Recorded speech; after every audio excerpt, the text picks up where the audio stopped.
start. Within your heart. You know, son, someone once said, obsession is a young man's game. And my excuse is that I never grew old. Who said that? An English actor by the name of Michael Caine. Jacob, I know you are thinking about your future and this crown. I also know you are at odds with your older brother Isaac. Everyone assumes he is next in line. But right now, I am in this game. I am on the hunt. So if you or your brother will one day place this crown on your head, remember one thing. Many others have this obsession, and they want this just as badly. And they see you as an obstacle. I want to learn from you, Father. Show me. Teach me. I truly want to follow in your footsteps. I can do this. Really, Jacob? And tell me why.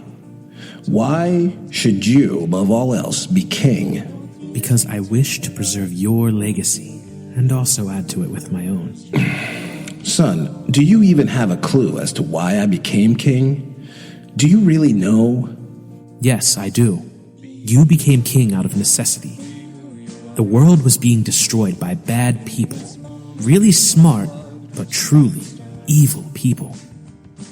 You made a plan to beat them at their own game.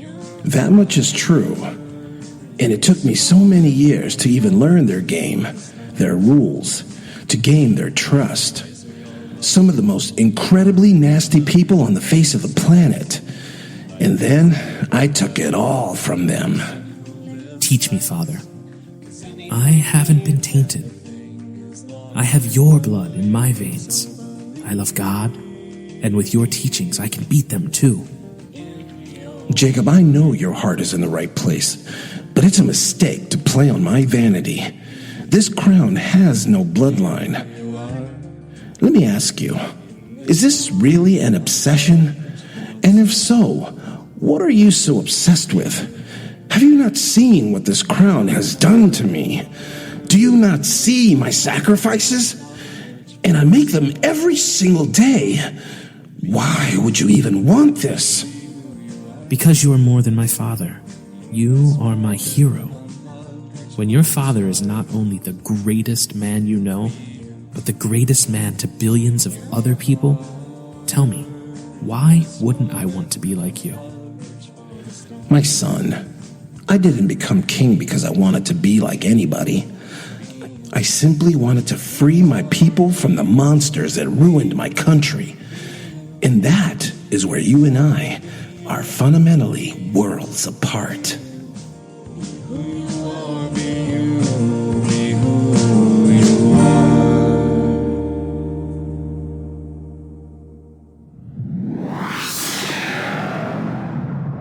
New Kingdom Radio Theater.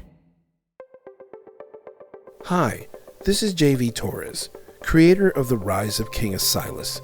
New Kingdom Radio Theater is working on several projects, most notably in the film industry, and we're grateful for your interest in the show, and would be super ecstatic if you would help us help this show grow. Go to patreon.com/kingasilas and become a patron.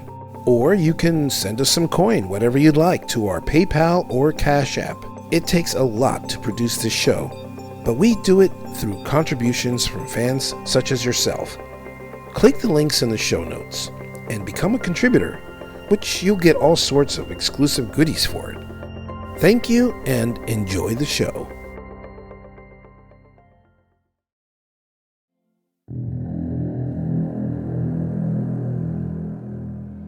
One of the advantages King Alisas always had was the element of surprise.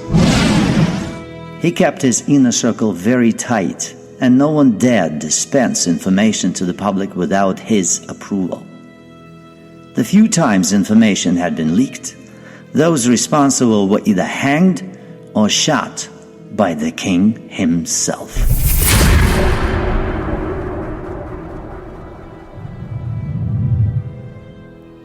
Only the most loyal and serious-minded professionals could work with those in or around the king's inner circle.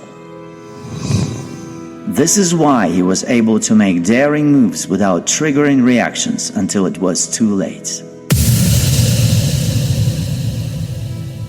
This is how King Alisas was able to force the European alliance to react in Russia while seeing the first phase of his ambitious plan into motion, invading Mexico, Central and South America.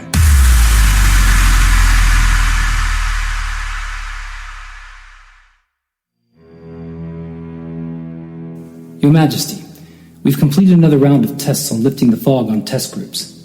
We've been using top-secret sites around the country to see if the subjects would react differently, but what we found is people always respond the same way, no matter where they reside. And how exactly do they respond? Well, perhaps Lord Roberts is better qualified to explain their responses from a medical perspective, because from my view, they generally become animals. Your Majesty, what my team and Lord Oreb's team have discovered is when people wake from this fog, a pattern of reactions occur. For a few days, they experience immense euphoria, like someone might experience when they are high on drugs. I wouldn't know what that's like, but go on. We've learned the frequencies that induce this permanent fog suppresses much of the brain's ability to produce natural endorphins. Not only that, the fog also inhibits our body's production of several particular chemicals. So, what happens initially is the brain begins to produce endorphins, and a euphoria lasting a few days occurs. But the body readjusts, and the production of endorphins seem to level off with the production of other chemicals. And do these other chemicals also make them behave like hippies for a few days? Hippies, sir? Never mind, go on.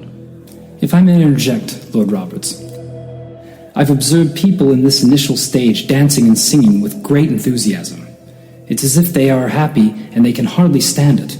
At first, I found the behavior disturbing, and then one night I had a dream that my fog was lifted, and I was dancing and running around like them. I think I understand this feeling.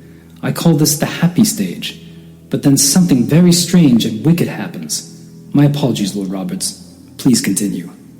Well, sir, it's like what Lord Oreb says.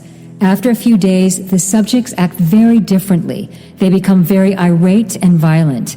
In one group, subjects beat each other so badly, they were literally killing each other. But it wasn't their beating each other to death that was the most disturbing part. It was how they were killing each other. Sir, Lord Oreb and I spent extensive time talking with these subjects. They knew and understood things normal, everyday people couldn't possibly know. I'm not sure I follow. Your Majesty, when the fog is lifted, it is our belief in ancient knowledge or powers of some sort resurface. People are able to understand things, and I'm not just talking about things like reading minds. They appear to be able to do that as well. But they can levitate and move objects with their minds.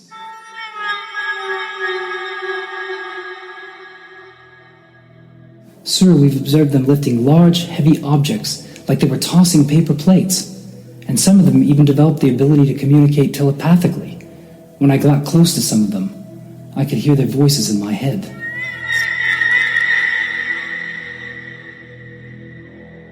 One sample group had to be incinerated, because we tried shooting them and they were able to literally dodge bullets. Your Majesty, people who've had the fog lifted become incredibly powerful. Lord Roberts, is there a way to contain these powers or isolate them? Sir, once we removed the subjects from their containment and placed them in the fog again, they lose all their abilities. Some can't even remember their names afterwards. Your Majesty, if we lift the fog from a large population, we simply can't know for sure how it will turn out. We could potentially unleash a huge problem we won't be able to contain. Not so. If we unleash Bedlam, we could just subject people to the fog again, and we can control them that way. Sir, I believe if we lift the fog on a team of scientists and specialists, perhaps we can learn more about the frequencies and how they affect people. Better still, get a little close to finding its source. Allow me to put together a special team, and within a few months, we'll have a much greater understanding of what we are dealing with and use it to our advantage. We don't have a few months. We need to make our moves within a few weeks. Might I make a suggestion? Lord Roberts, continue your work with Lord Capone. The two of you will put together your teams and begin your work immediately. I need Lord Oreb and Lord Vargas to prepare our forces domestically to move on Mexico after we lift the fog on the Mexican people. The Mexican government will be begging us to help them when millions of their people suddenly become bloodthirsty and powerful enough to wreck even their military forces. They will be decimated by their own population. And then we'll come in and save the day. We'll be seen as liberators and occupy that country without ever losing a single soldier. Give me the word, sir. I'll ready my teams at a moment's notice. Lord Oreb, commence Operation American Spartan and begin immediate preparations for the Spartan missions in the Western Hemisphere. Both of you go back to your posts. Use your High Council communication interfaces to receive your final orders within the hour. Dismissed.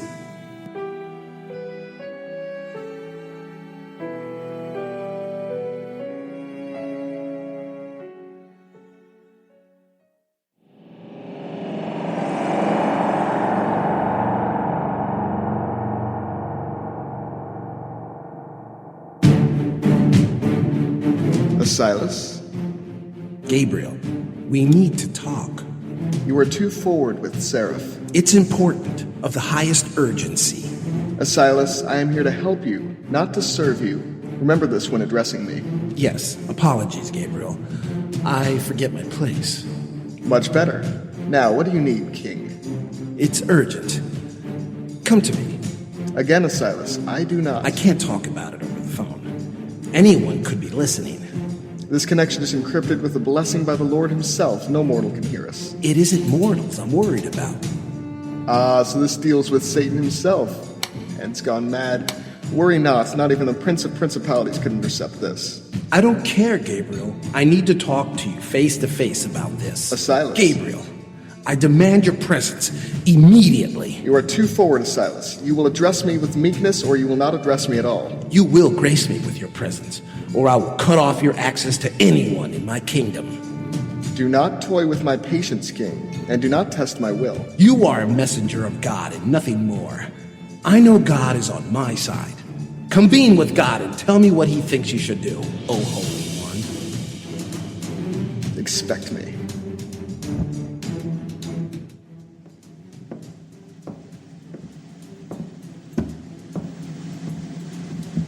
What is so urgent and secretive that you have to see me instead of speaking on the phone? Some things are just too sensitive to be said over the phone. Besides, body language and human frequency emissions can sometimes tell you more than words can. There is no need to be cryptic, Silas. Say what you must say. I've given you full access to all of my country's most advanced technologies and even our top scientists. Your unrestricted access would be a grave and troublesome mistake for any other leader. But it is not my place to question the messenger of God. I am sensing great doubt in you, King. It's time I ask you for something, Gabriel. We've developed something called the poison filter. Surely you are aware of it. But it has been modified, and now we can use it to block cloaked frequencies that have been inhibiting the full capacity of the human brain, especially putting all of mankind in a fog state, unable to reach our fullest capabilities. I admit I am aware of this. What is its source, Gabriel? Tell me this. Silas, I admire your acumen. You are certainly unlike most human beings. In another time, we could have been close friends, perhaps even rivals. You know, you have the uncanny ability to see and interpret things far beyond the scope of your immediate sources. I suppose this is why you made your way to become an absolute ruler. It is true there is a source, but it isn't what you think it is. It's not a technology, it is something else.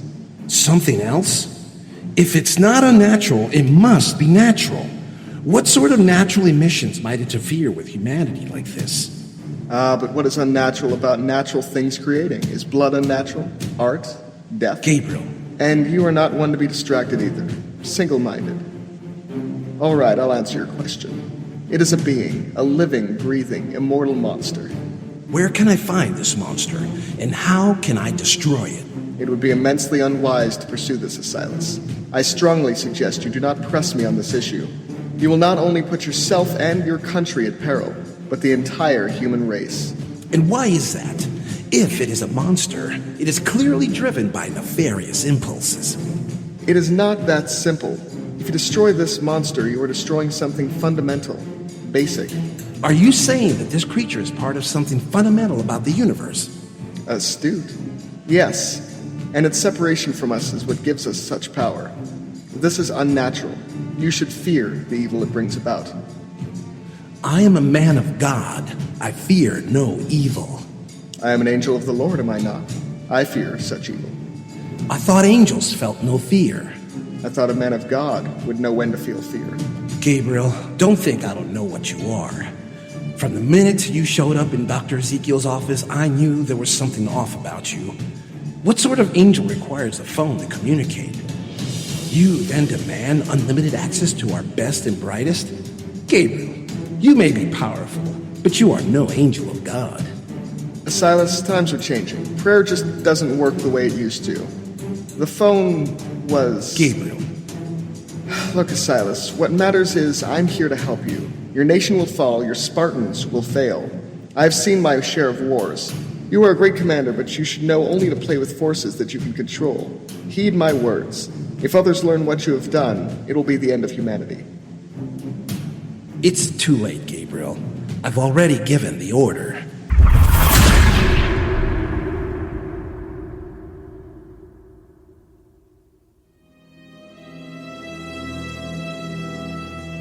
Lord Oreb and Lord Vargas were given their orders to prepare America for an invasion of Mexico using an untried weapon, a modified poison filter. But King Alisas was a master of misdirection. The moment his enemies became fixated with one arm of his power, they were forced to react to a different strategy. And just when the monster group thought they had him cornered, they learned they were merely playing into his hand and found themselves trapped in another one of Silas's mazes.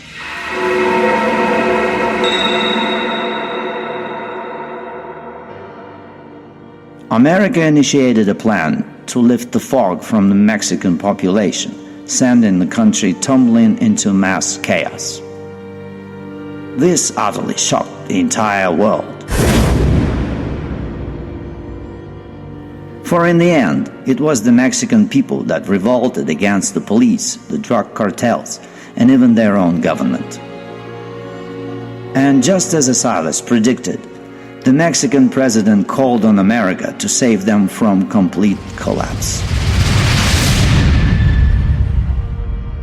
But once American troops arrived, Alisas made sure the Mexican president and most of the government officials were dragged into the streets by the angry mobs and murdered in the most sensational ways imaginable.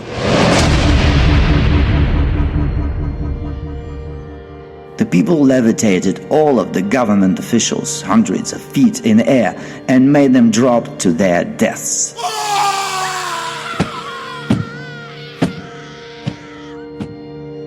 The whole heart-wrenching event was streamed live on the internet.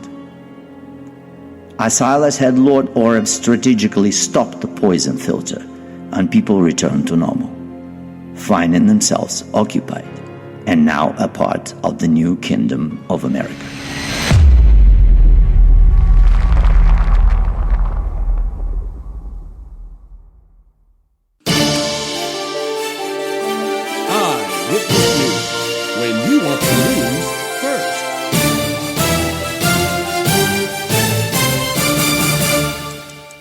Good evening.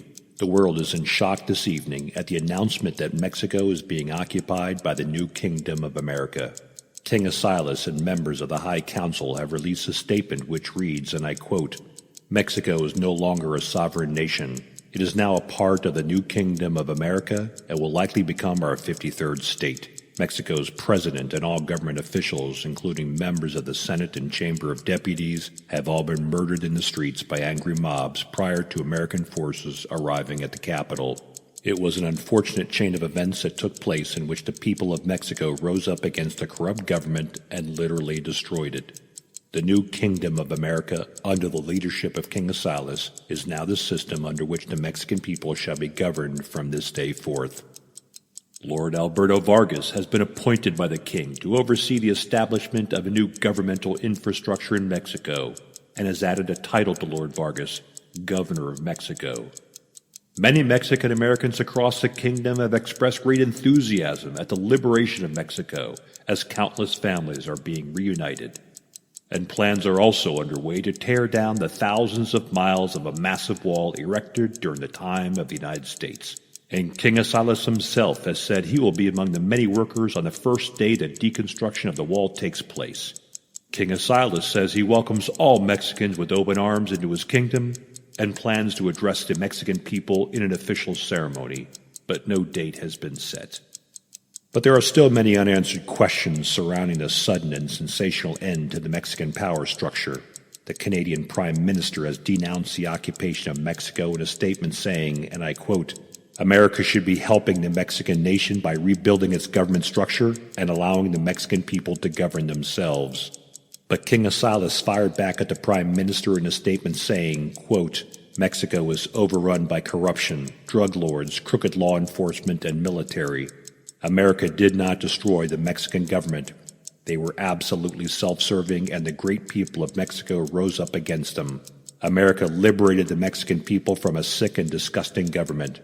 Under this king, Mexicans will no longer be held hostage by the drug cartels or corrupt police. Mexicans are now Americans." End quote. America's occupation of Mexico has sent shockwaves around the world. Even as American forces quietly move further into Russian territory, it is apparent something big is happening and is having quite an impact on world politics.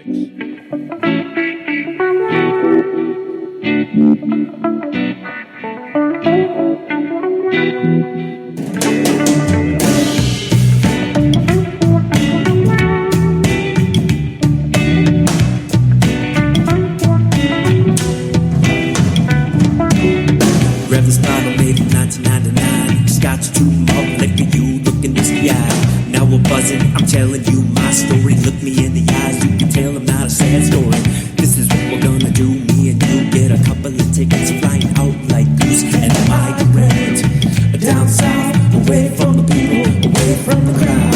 A tiny hut, baby, down by the seas, living out my hunter and gatherer dreams. Look at all the people looking down on me, and I'm looking from the sky, and I see the way the things go. You can put the curse on me, and I'll still be flying high, and you're living off your fire fruits, and then you're running home, and you listen to your mind's blues. You're feeling out with my mood. If I seriously needed it, trees, clouds, soon I can be the chief, you can be the queen. Every morning when you wake up, flowers at your feet. The morning sun is on your skin. Picked a couple coconuts, mix it up along the gin. Swimming through the corals, green, red, orange, purple, blue fish. At the end of my spear is a tasty dish. Lemon, lime, and a time you'll be mine. The way that your spirit knows predicts the tides. You always say you love to see the dolphins. You say that one of us together as the world spins. A large fire, a small meal. The rest of the night is ours, no matter how the time goes. Walk the beach and howl like a moon king. For tomorrow I'll do the same thing with you. I tuck you in and we go to sleep, living out my hunter and gathering dreams. Look at all the people looking down on me, and I'm looking from the sky, and I see the way that things go. You can put the curse on me, and I'll still be flying high, and you're living off your fire fruits, and then you're running home, and you listen to your mind's blues. You're living out with my mood. If I seriously needed it, trees, clouds, soon.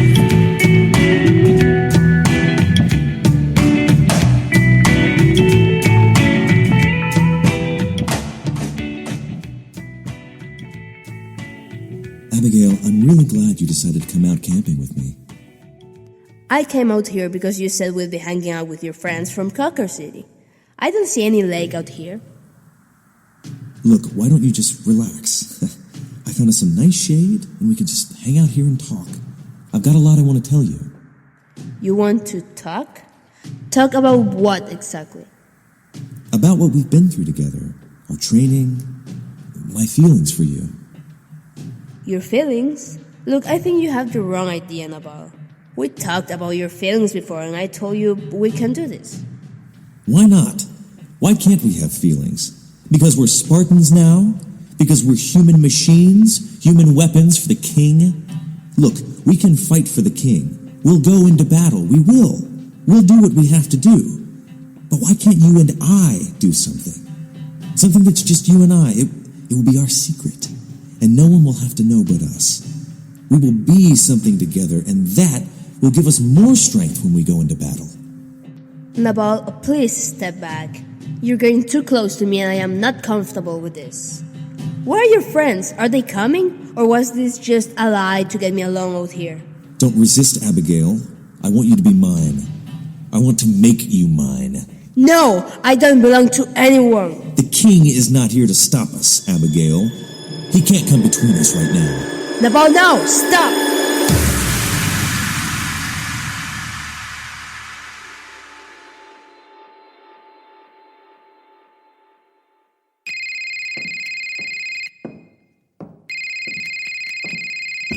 Your Majesty, you have an urgent call. It's Abigail Sierra. She says she needs to speak with you immediately. Abigail, what's the matter? Silas, I really need to see you. Why? What's wrong? Tell me. One of my unit comrades, he held me down and I tried to fight him out, but... Say no more. Where are you? I will come to you now. Sir, is everything all right? No, it isn't. I have to go now. But Your Majesty, we are in the middle of finalizing our European strategy. I know, but right now I have to tend to something personal. You and Lord Oreb continue. I'll call in Quentin Capone and he can sit in on my behalf. Okay, sir. If you say it is best. But we'll have to bring Capone up to speed on everything. That will slow us down a bit. Get Capone up to speed, and if I'm back before he can help you complete the strategy, then I will take over. But I don't know how long I will be gone, so waste no time.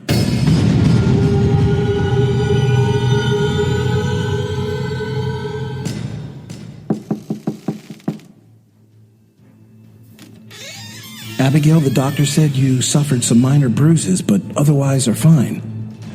Tell me who did this to you. One of the Spartans in my unit, Nabal. Nabal? Did he... No, he didn't. He tried to. He underestimated my strength. You fought him off of you? I fought him off, my king. I called you because I didn't know what else to do.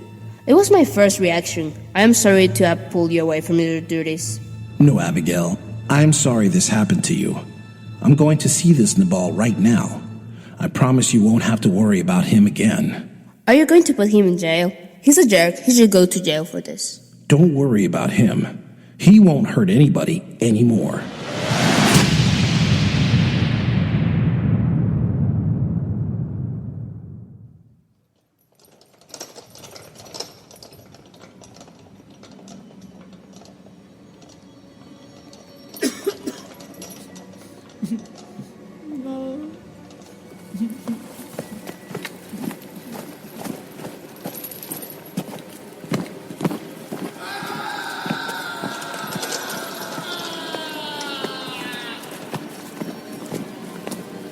So, you thought you would get away with trying to rape Abigail? Rape? I didn't try to rape Abigail, Your Majesty. She wanted me to do what I did. She wanted you to beat her up? Are you insane or stupid? Kingasilas, Abigail and I did a role play. We went to the lake by Cawker City because she asked me to take her there.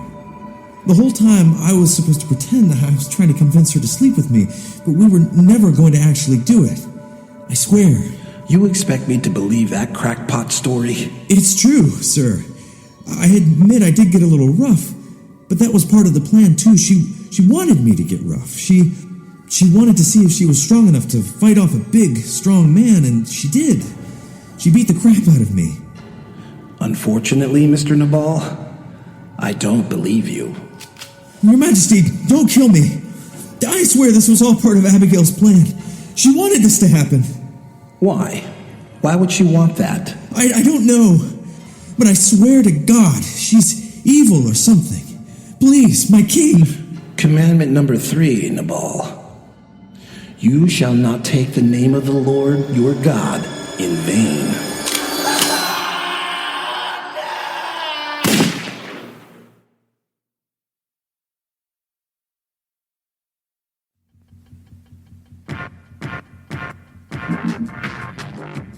You've been listening to The Rise of King Alisas, Episode 8, Lifting the Fog, starring J.V. Torres as King Alisas, Alex Olson as Gabriel, Dominic Notero as Jacob, Stephen Fisher as Lord Jeremy Oreb, Angeli Fitch as Lord Tracy Roberts, Benjamin Lusk as Nabal, Naomi Castillo as Abigail Sierra, Don Rosinski as Newsreader, and narrated by Sergei Berezhnikov. This episode features the songs Be You by The Intimates. Visit The Intimates at www.theintimatesmusic.com. And Trees Cloud Soothe by Strange and Free. Visit Strange and Free at www.strange.free.com. And the song Reinvent by Pop Slop. Other music contributions by Kevin MacLeod and Incompetech.com, freesound.org, airbornesound.com, and Audio Jungle. For more information about the cast, the music, and this production, please visit www.theriseofkingasilas.com. And be sure to listen to our friends on other podcasts like Everlasting Beholders, Empty, and Stranger Lands. This has been a production of the New Kingdom Radio Theater in Baltimore, Maryland. Copyright 2018, all